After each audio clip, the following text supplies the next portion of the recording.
Hello friends, इथे आपण पावभाजी बनवणार आहोत. तर पावभाजीसाठी मी इथे सगळी 9 साहित्य घेतलेले आहे. तर 9 साहित्यामध्ये मी इथे कॅरेट घेतलेले, फ्लावर घेतलेले आहे, पोटॅटो घेतलेला आहे आणि बीटरूट, टोमॅटो, कोथिंबीरच्या जराशा काड्या आणि कांदा आणि आलं लसूण, याची आलं लसणाची पेस्ट करायची आहे. आणि इथे आपण हा जो पोटॅटो आहे तो उकळायला टाकणार आहे या पाण्यामध्ये. असं हा हळूच टाकायचा आहे, नाही तर पाणी अंगावर पण येऊ शकते. आणि बाकीचं हे कॅरेट आणि फ्लावर पण आपल्याला त्याच्यातच टाकायचे आहे. आणि आपल्याला इथे झाकण लावायचे आहे. आणि बीटरूट पण आपण थोडंसं टाकणार आहोत, म्हणजे भाजीला एकदम लाल कलर येईल त्याच्याने. आणि झाकण लावून घेणार आहोत. आणि इथे आपण एक कढई घेतलेली आहे आणि आपण ती हाय फ्लेमवर तापवायला ठेवणार आहोत. त्याच्यात आपण जराशी मोहरी टाकणार आहोत आणि जिरेसुद्धा टाकणार आहोत. हे जिरे आणि मोहरी जरासे भाजू द्यायचे आणि याच्यामध्ये नंतर तेल पण टाकायचं, म्हणजे तडतड होईल हे. आणि दुसरीकडे आपण आता हे कोथिंबीरच्या काड्या आणि आलं लसणाची पेस्ट करून घेणार आहोत. मिक्सरमध्ये टाकणार आहोत हे आपण.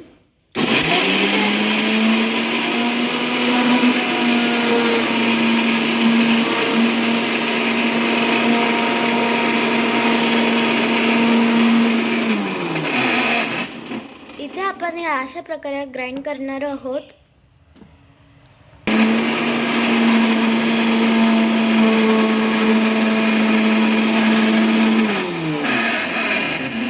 अशा प्रकारे इथे आपण याची पेस्ट करून घेतली आहे.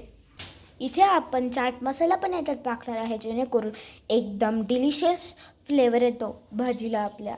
म्हणून इथे मी हा आत्तापुरता बाजूला ठेवणार आहे आणि आपण दुसरे कामं करायला घेणार आहे.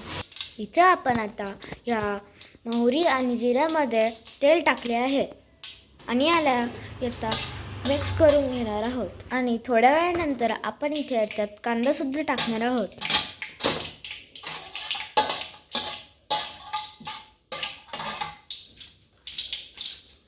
पण कांदा थोडं थोडं करून टाकणार आहोत.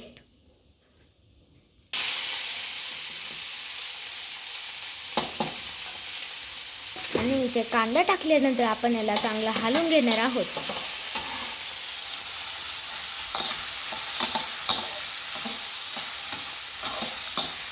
कांदा एकदम लाल झाला पाहिजे आणि आपण याला चांगलं परतून घेणार आहोत.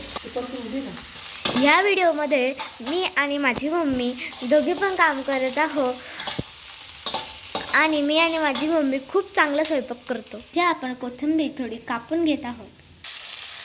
इथे आपण आलं लसणाची आणि कोथिंबीरची पेस्ट टाकणार आहोत.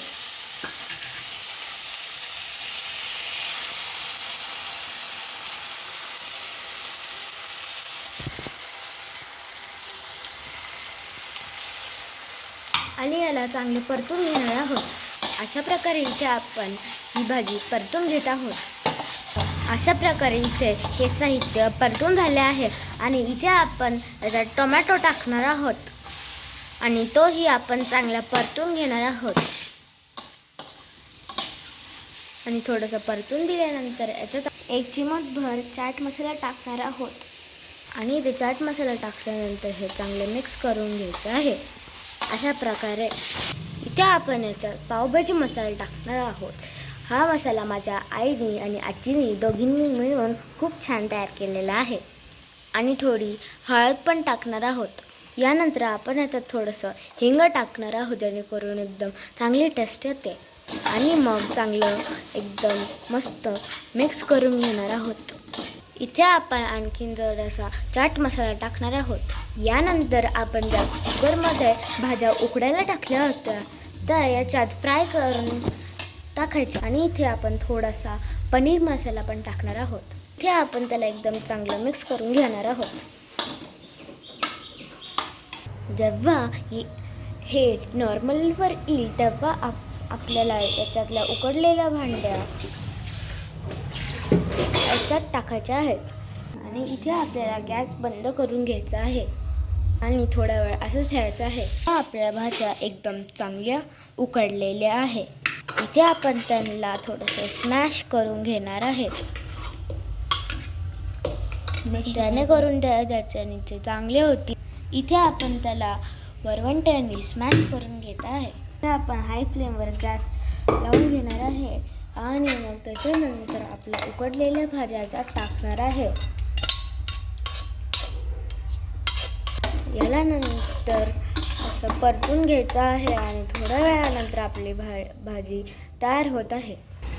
यात कोथिंबीरीचं जरासं पाणी टाकत आहोत. इथे आपण थोडंसं चवीनुसार मीठ ॲड करत आहोत.